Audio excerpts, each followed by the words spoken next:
Hello, मैं प्रदीप कुमार आप सभी लोगों को क्लास 10th का फिजिक्स पढ़ाऊंगा, जिसमें कि आप सभी लोगों को पिछले वीडियो में आप लोग पढ़े थे प्रकाश के परावर्तन का नियम।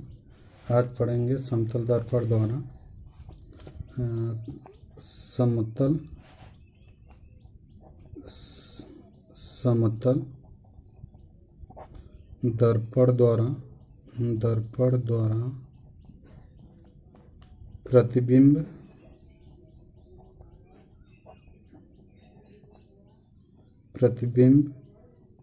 की विशेषताएं।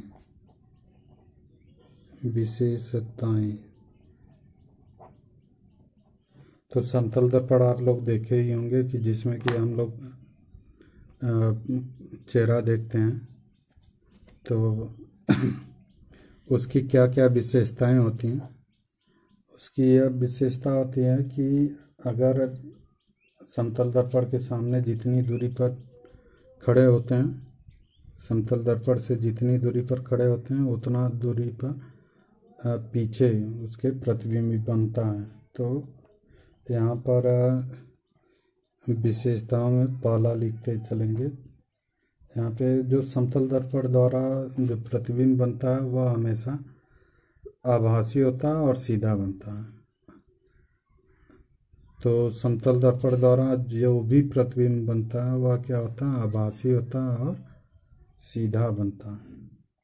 तो यहाँ पे लिखेंगे कि समतल दर्पण द्वारा बना प्रतिबिंब समतल दर्पण द्वारा बना प्रतिबिंब सदैव आभासी एवं सीधा होता है। तो समतल दर्पण द्वारा जो प्रतिबिंब बनता है वह सदैव क्या होता है, आभासी होता है और सीधा होता है। और अगला है कि समतल दर्पण के सामने जितनी बड़ी वस्तु रखी जाएगी उतना बड़ा ही प्रतिबिंब बनता है, यानी कि वस्तु के आकार के बराबर प्रतिबिंब का आकार भी होता है। तो यहाँ पर लिख सकते हैं कि वस्तु द्वारा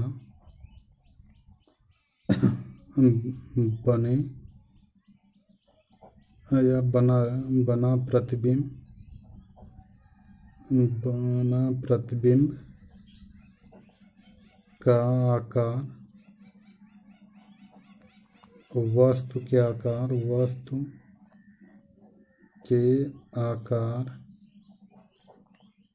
के बराबर होता है। यानी कि जो अगर समतल दर्पण के सामने जितनी बड़ी वस्तु रखी जाएगी उसका जो प्रतिबिंब बनेगा उस दर्पण आभासी बनेगा, सीधा बनेगा, लेकिन प्रतिबिंब का जो आकार होगा वह वस्तु के आकार के क्या होगा, बराबर होगा। थर्ड पॉइंट है कि अगर समतल दर्पण के सामने कोई वस्तु रखी जाती है तो समतल दर्पण के सामने जितनी दूरी पर वस्तु रखी जाएगी उसका जो प्रतिबिंब बनेगा उतनी ही दूरी पर पीछे बनेगा। तो यानी कि वस्तु का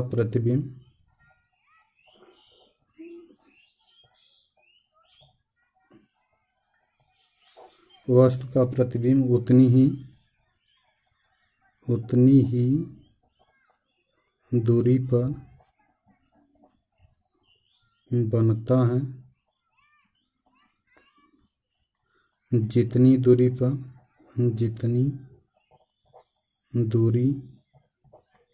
पर वस्तु होती है। यानी कि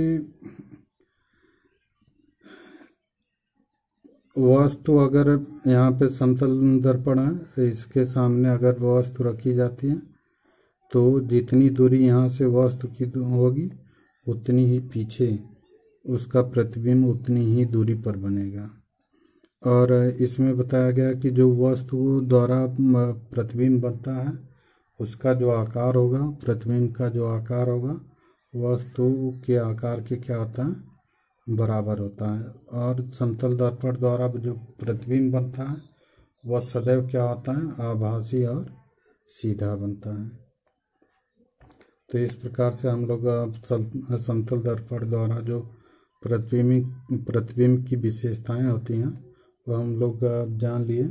इसके बाद गोलीय दर्पण, गोलीय दर्पण यह हो जाएगा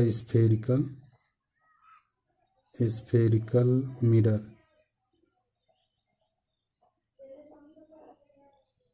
स्फेरिकल मिरर तो गोली दर्पण यानी कि दर्पण हो लेकिन वह गोले के आकार का हो तो वह क्या होगा, गोली दर्पण होगा। लेकिन अगर कोई कांच का खोखला गोला है तो उसका कोई एक भाग काट लिया जाए, यहाँ से काट लिया जाता है तो यहाँ यह एक भाग हो गया, एक भाग यह हो गया, तो यह क्या होता है, इसका एक भाग क्या होता है, गोली दर्पण कहलाता है। तो कांच का कोई खोखला गोला हो और उस खोखले गोले का एक भाग हो तो वह क्या करता है, दर्पण का कार्य करता है। तो इस एक भाग को क्या कहते हैं, गोलीय दर्पण कहते हैं। तो यहाँ पर लिख सकते हैं कि वे दर्पण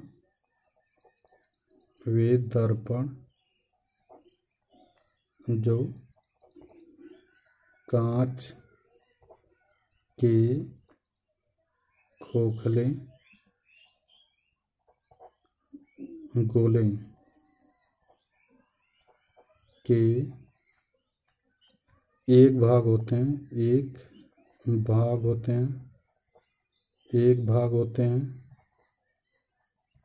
गोलीय दर्पण कहलाता है, गोलीय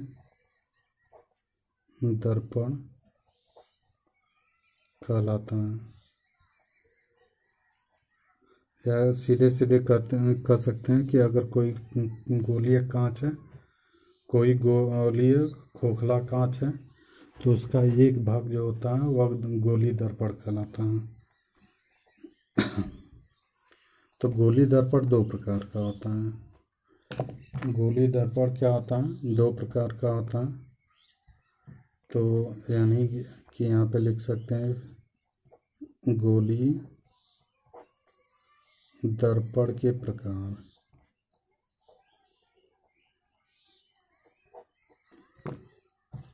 तो गोली दर्पण का जो प्रकार होता है, एक होता है अवतल दर्पण, अवतल दर्पण होता है, और सेकेंड होता है उत्तल दर्पण, उत्तल दर्पण। यहाँ पर पहला देखेंगे अवतल दर्पण। अवतल दर्पण concave mirror, concave mirror, concave mirror. तो जो अवतल दर्पण होता है, अवतल दर्पण में यानी कि अवतल यानी कि जो दबा हुआ भाग हो, और उत्तल मतलब होता है उठा हुआ भाग। अवतल में से दबा हुआ भाग यानी कि जो भी परावर्तन हो, जो भी प्रकाश का परावर्तन होता है वह दबे हुए भाग से होता है तो अवतल कहलाएगा। तो यानी कि ऐसा दर्पण होता है जिसका, यानी कि ऐसा गोली दर्पण जिसका गोली है। तो यहाँ पर ऐसा दर्पण होता है जहाँ जिसका यानी कि ऐसा गोली दर्पण जिसका जिससे प्रकाश का जो परावर्तन होता है वह दबे हुए भाग से होता है, और बाहरी भाग पर यानी कि उठे हुए भाग पर क्या होता है, पॉलिश होती है। तो ऐसे दर्पण को क्या कहते हैं, गोलीय दर्पण कहते हैं। यानी कि सीधे सीधे अगर कोई इस तरह से गोली दर्पण का एक भाग हो और इस गोली दर्पण पर यह उभरा हुआ भाग है और यह क्या हुआ, दबा हुआ भाग है, तो यहाँ पर उभरे हुए भाग पर क्या हो, पॉलिश हो, यानी कि यह क्या हो, पॉलिश होता है। और यहाँ से इस दबे हुए भाग से क्या होता है, प्रकाश का परावर्तन होता है, तो इसे क्या कहते हैं, अवतल दर्पण कहते हैं। तो यानी कि यहाँ पर लिख सकते हैं कि ऐसा दर्पण, ऐसा गोलीय दर्पण, गोलीय दर्पण जिसके उभरे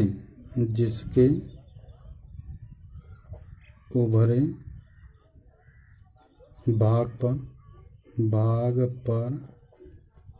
पॉलिश होती है, पॉलिश लगी होती है और दबे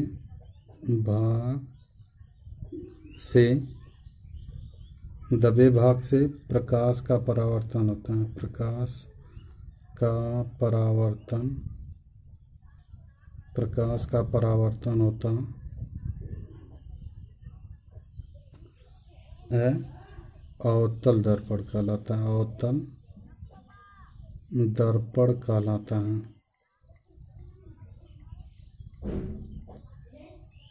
अवतल दर्पण कहलाता है, यानी कि ऐसा गोली दर्पण जिसके उभरे भाग पर क्या होती है, पॉलिश लगी होती है और दबे भाग से प्रकाश का क्या होता है, परावर्तन होता है।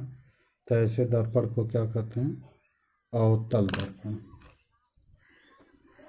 इसके बाद है उत्तल दर्पण। उत्तल दर्पण, कॉन्वेक्स मिरर।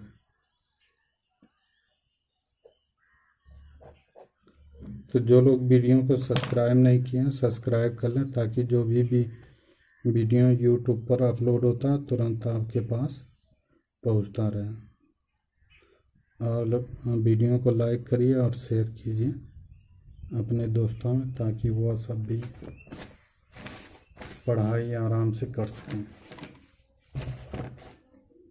तो उत्तल दर्पण क्या होता है कि यह दर्पण है और इसके दबे भाग पर क्या होता है, यानी कि आंतरिक पर भाग पर या दबे हुए भाग पर क्या होता है, पॉलिश लगी होती है और उठे हुए भाग पर से क्या होता है, प्रकाश का परावर्तन होता है।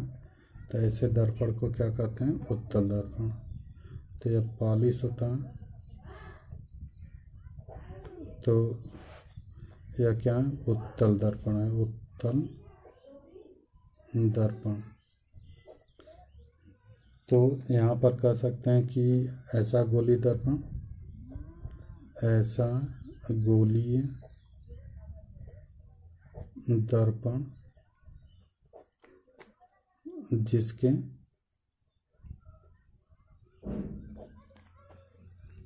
दबे हुए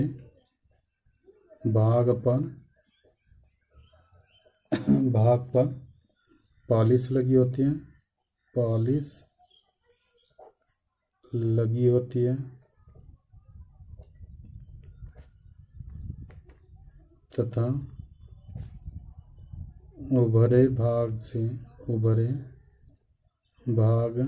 से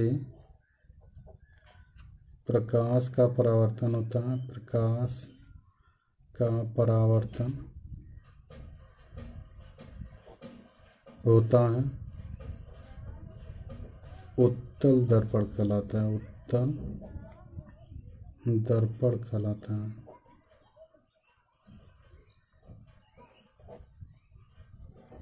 तो ऐसा गोली दर्पण जिसके दबे हुए भाग पर क्या हो, पॉलिश लगी होती है और भरे हुए भाग से प्रकाश का परावर्तन होता है। तो ऐसे दर्पण को क्या कहते हैं?